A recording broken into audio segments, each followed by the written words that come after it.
Best package బెస్టా లేకపోతే job సేఫ్గా ఉండడం బెస్టా? అంటే అన్నీ కావాలి బాస్, అన్నీ కావాలి. ఆబ్వియస్లీ ఆమె చాటకుండా అండి, లిటరల్గా మీరు నమ్మని చెప్తే ఓన్లీ ఎంప్లాయీస్ మాత్రమే అండి. ట్యాక్స్ ఎవేషన్ చేయకుండా పే చేసేది ఎవరంటే మెజారిటీ ఎవరున్నారంటే ఎంప్లాయీస్ మాత్రమే. వీళ్ళు మీ జాబ్ సెక్యూరిటీ గవర్నమెంట్ ఖచ్చితంగా they have to intervene has to intervene. ఇప్పుడు వాళ్ళు ట్యాక్సెస్ పే చేస్తున్నప్పుడు మీరు నాకు ఖచ్చితంగా నాకు రావాల్సిన గవర్నమెంట్ రావాల్సిన షేర్ నాకు రావాలని తీసుకున్నప్పుడు, ఎస్పెషల్లీ అమ్మాయిల పేరెంట్స్ ఎలా ఉన్నాయంటే, అమ్మాయిల పేరెంట్స్ అంటే అనకూడదు కానీ డౌరీ వీళ్ళు ఎంత ఇస్తారు, వీళ్ళు ఫ్యామిలీ బ్యాక్గ్రౌండ్ అయితే అనవసరం. They expecting like 25 lakhs package ఉందా, 30 lakhs ప్యాకేజ్ ఉందా, మళ్ళీ అబ్బాయి ఏజ్ ఎంత ఉండాలి, 25 to 28 అండి. ఒక ఎంప్లాయీ వచ్చేసి నేను రిజైన్ చేస్తానంటే మీరు 3 months నోటీస్ పీరియడ్ ఉంటుంది, 2 months నోటీస్ పీరియడ్ ఉంటుంది. మీరు ఒకవేళ ముందే వెళ్ళిపోతున్నాం అంటే you have to pay this amount to the government, I mean to the company అని చెప్పేసి వాళ్ళు are very clear, terms and కండిషన్స్లో చాలా క్లియర్గా ఉంది. అదే ఒకవేళ వీళ్ళు సడన్గా నోటీస్ ఇచ్చేసి వీళ్ళు సడన్గా ఏమంటున్నారంటే లే ఆఫ్ అంటున్నారు.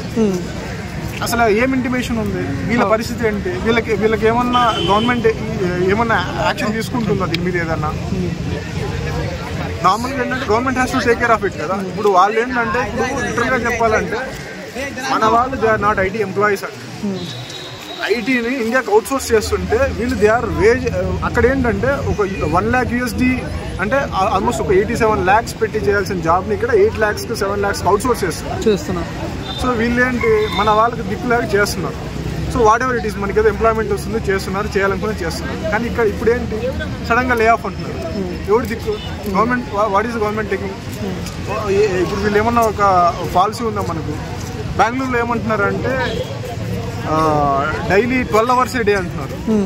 12 hours a day అంటే అసలు హ్యూమన్ రిసోర్స్ అనేది ఎంత ఇంపార్టెంట్ అంటే, ఇప్పుడు మనకి ఏమంటున్నారు, India is the youngest country in the world అంటున్నారు. కానీ ఏం చేస్తున్నారు చెప్పండి? యంగెస్ట్ కంట్రీ కాదు.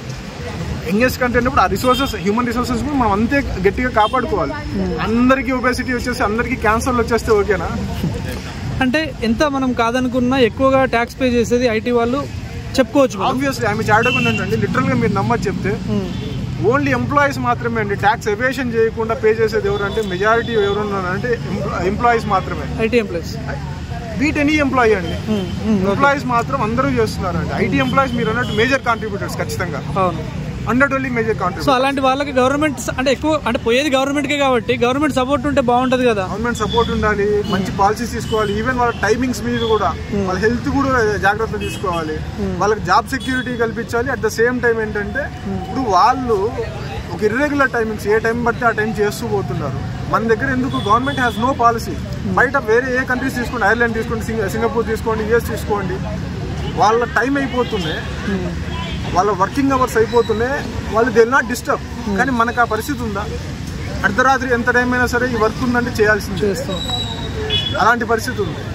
వీళ్ళు మీ జాబ్ సెక్యూరిటీ గవర్నమెంట్ ఖచ్చితంగా దే హ్యావ్ టు ఇంటర్వ్యూన్. వాళ్ళు ఎంటర్ అయ్యి ఏంట్రా బాబు మీరు ఎలా చేస్తారు అలాగా అని చెప్పేసి they have to take care of them కదా. వీళ్ళు మీరు ట్యాక్సెస్ కడుతున్నారు, మీకు శాలరీ వస్తుంది, సో మీకు ఇన్కమ్ ఉంది కాబట్టి మాకు ట్యాక్సెస్ కట్టండి అంటున్నారు. సడన్గా వీళ్ళు వచ్చి లే ఆఫ్స్ అంటున్నారు. అప్పుడు వీళ్ళు ఇంటర్వ్యూన్ అయ్యి దాన్ని ఎందుకు రిజాల్వ్ చేయట్లేదు ఆ issue? They have to take care of even that issue, right? So ఇంకోటి ఏంటంటే సాఫ్ట్వేర్కే ఎక్కువ యువత అట్రాక్ట్ అవుతుంది. మిగతా ఫీల్డ్ అని మిగతా జాబ్స్ అని పక్కన పెట్టి సాఫ్ట్వేర్ అని కాదు, ఏ ఆపర్చునిటీస్ వస్తే అన్ని టేకప్ చేస్తున్నారు. కాకపోతే ఏంటంటే సాఫ్ట్వేర్లో మనకి ఏంటి, నేను చెప్పినట్టు అన్ని వరల్డ్ కంట్రీస్ అన్ని మనకు అవుట్ సోర్స్ చేస్తున్నాయి. ఎందుకంటే ఇక్కడ చీపెస్ట్ లేబర్ దొరుకుతున్నారు కాబట్టి, cheapest and talented labour. Okay, మనకేంటి, we know English, we know mathematics, మనం ఏంటంటే వీ నో కోడింగ్. మన దగ్గర ఏంటంటే మనము మేక్ ఇన్ ఇండియా అంటున్నాం. మేక్ ఇన్ ఇండియా కంటే కూడా నన్ను అడిగితే we are exporting more of services. Software కావచ్చు, ఇంకోటి ఏదైనా సరే మనం అనుకున్నంతలో ఇంకా మ్యానుఫ్యాక్చరింగ్లో ఇంకా మనము కన్వర్ట్ చేసుకోలేకపోయాం. సో దీనివల్ల మనకు అంటే ఇప్పుడు ఏ ఎఫెక్ట్ అనుకోవచ్చా లేకపోతే ప్యాకేజ్ ఇష్యూ అనుకోవచ్చా ఈ లే ఆఫ్స్కి? ఏ ఎఫెక్ట్ అనుకుంటే ఎంత మాత్రం ఇప్పుడు నార్మల్గా మీరు అన్నట్టు ఏ ఎఫెక్ట్ అనుకుంటే కంప్లీట్గా రీప్లేస్ చేయలేదు. ఇప్పుడు మ్యాన్ పవర్ అయితే కొంచెం అంటే అట్ ఏ టైం ఇట్లా 12,000 members లే ఆఫ్ చేసేంత లేదు కదా. ఓకే, అందరూ ఇప్పుడు ఓకే మోర్ ఆఫ్ అది ఇంపాక్ట్ ఉండదు అని చెప్పలేం కానీ ఉండొచ్చు. But I don't think much of it. దానివల్లనే ఇంతమంది లే ఆఫ్ చేస్తున్నారు. ఓకే, లే ఆఫ్ చేస్తున్నారు అనుకుందాం ఫర్ ఎవర్. వీళ్ళనే ఏ మీద ట్రైనింగ్ ఇచ్చి మోర్ ఏమంటారు డెవలప్మెంట్ యాక్టివిటీస్ కానీ ఎక్కువ చేయొచ్చు కదా, మోర్ సర్వీసెస్ అవుట్కమ్ ఎక్కువ వచ్చేలా ప్లాన్ చేయొచ్చు కదా. ఇప్పుడు వీళ్ళు మీరు ఇన్ని రోజులు పని చేయించుకున్నారు, అవసరం లేదని తన్నేస్తున్నారు. So even it is not correct, right? So final గా ఏం చెప్తారు, ఏ ఎఫెక్ట్ ఫ్యూచర్ లో ప్రతి ఫీల్డ్ లో ఇంపాక్ట్ ఉంటుంది అంటున్నారు? డౌట్ బాస్, దేంట్లో ప్రతి దాంట్లో ఉంటుంది.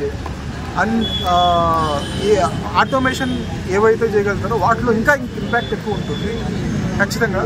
కాకపోతే పాయింట్ ఏంటంటే మన వాళ్ళు కూడా దాన్ని ఇప్పుడు ఒకప్పుడు ఏంటి మనకు Y2K అని చెప్పేసి ఇట్లా వచ్చినప్పుడు 2000s ఎర్లీ 2000sలో అవన్నీ మనం పట్టుకొని సాఫ్ట్వేర్ అనేది మన ఇండియాలో ఎలా అయితే డెవలప్ అయింది, ఇప్పుడు even it is an opportunity. ప్రతిసారి ఇప్పుడు జావా తర్వాత పైథాన్ అన్నారు, ఇంకోటి అంటే వస్తూనే ఉన్నాయి. ప్రతిదీ ఆపర్చునిటీ. ఇండియాకి ఎవ్రీథింగ్ ఈజ్ అన్ ఆపర్చునిటీ. మనం ఎందుకంటే we can take it up. అందిపుచ్చుకునే మన దగ్గర నాలెడ్జ్ ఉంది, ఎడ్యుకేషన్ ఉంది, శక్తి ఉంది, యూత్. ఎందుకంటే ఇప్పుడు ముసలాడు అప్డేట్ అవ్వడానికి టైం పట్టచ్చు. As India is the youngest country in the world, మనం వీ కెన్. సో ఫైనల్గా ఒకటి అడుగుతాను, మీ ఇష్టం ఆన్సర్. పెద్దవాళ్ళు కూడా అంటే తల్లిదండ్రులు ఒక అమ్మాయిని ఒక అబ్బాయికి ఇవ్వాలంటే మినిమం సాఫ్ట్వేర్ అవుతేనే ఇస్తున్నారు, ఎంతో కొంత ప్యాకేజ్ చూసే ఇస్తున్నారు. ఈవెన్ 10 lakhs ప్యాకేజ్ కూడా ఇవ్వకుండా ఎబోవ్ చూస్తున్నారు. సో ఇప్పుడు ఇలాంటి లే ఆఫ్స్ జరిగినప్పుడు వాళ్ళ పరిస్థితి ఎలా ఉంటుంది?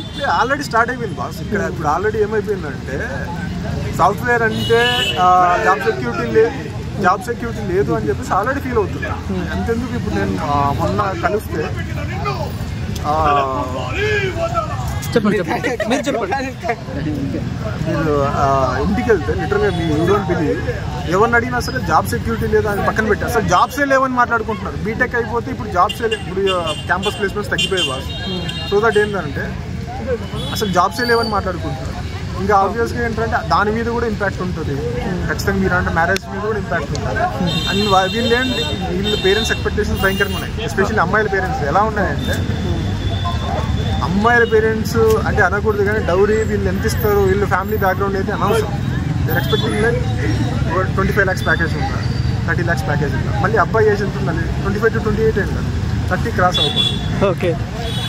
సో ఫైనల్గా బెస్ట్ ప్యాకేజ్ బెస్టా లేకపోతే జాబ్ సేఫ్గా ఉండడం బెస్టా? అంటే అన్నీ కావాలి బాస్, అన్నీ కావాలి. గుడ్ స్టాండర్డ్ ఆఫ్ లివింగ్ ఉండాలంటే మనకి మంచి ఇన్కమ్ ఉండాలి. అట్ ద సేమ్ టైం ఏంటంటే జాబ్ సెక్యూరిటీ ఉండాలి. Health security is most important. ఎందుకంటే no government is focusing on it.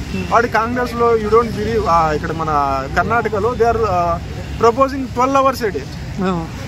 అసలు ఇంక లిటరల్గా ఏంట్రా అంటే డైరెక్ట్గా చంపేస్తామంటున్నారు. Government itself is taking up that policy. వీళ్ళు ఏమంటే వాడు 12 hours అంటే వీళ్ళు 15 hours చేయించుకుంటారు, తెలియదు 20 hours చేయించుకుంటారో తెలియదు. Who is responsible?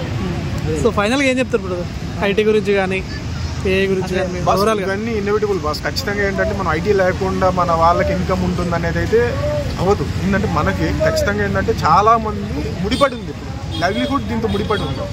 And they are many people are making very good packages, 30, 40, 50 అట్లా ఉన్న వాళ్ళు చాలామంది. బట్ ద థింగ్ ఈజ్ ఏంటంటే ఇవి చూసుకోవాలి. Job security government has to intervene. ఇప్పుడు వాళ్ళు ట్యాక్సెస్ పే చేస్తున్నప్పుడు మీరు నాకు ఖచ్చితంగా గవర్నమెంట్ రావాల్సిన షేర్ మాకు రావాలని తీసుకున్నప్పుడు, అట్ ద సేమ్ టైం ఇలాంటివి ఏమన్నా జరుగుతున్నప్పుడు కూడా Europe is the best example. ఎవరినైనా సరే జాబ్లోంచి ఇమీడియట్గా తీసేయడానికి లేదు. అక్కడ మీకు పాలసీస్ తెలుసుంటే చూడండి ఒకసారి. అక్కడ ఖచ్చితంగా government has implemented very strict policies. ఎవరిని సరే ఇమీడియట్గా తీయడానికి లేదు. ఓకే, అట్లాంటివి మనం కూడా అడాప్ట్ చేసుకోవాలి. ఓకే, ఇంకోటి అట్ ద సేమ్ టైం ఏంటంటే హెల్త్ సెక్యూరిటీ కూడా ఉండాలి. ఎందుకంటే చేస్తున్న జాబ్ ఉందని చెప్పేసి జనాలకు కూడా ఒక భయం పెట్టేస్తున్నారు, నేను చేయకపోతే తీసేస్తారేమో అని చెప్పేసి. అలా కాదు కదా, గవర్నమెంట్ హ్యాస్ టు ఇంటర్వ్యూ. అరే బాబు నువ్వు చేయించుకో, 8 hours కాదు 10 hours చేయించుకో చాలు రోజుకి. నువ్వు 12 hours, 15 hours, 20 hours ఒబేస్ అయిపోతున్నారు, క్యాన్సర్స్ వస్తున్నాయి. దీనివల్లే కదా. ఎంత సంపాదిస్తే మళ్ళీ హాస్పిటల్లో ఖర్చు పెట్టాలి కదా.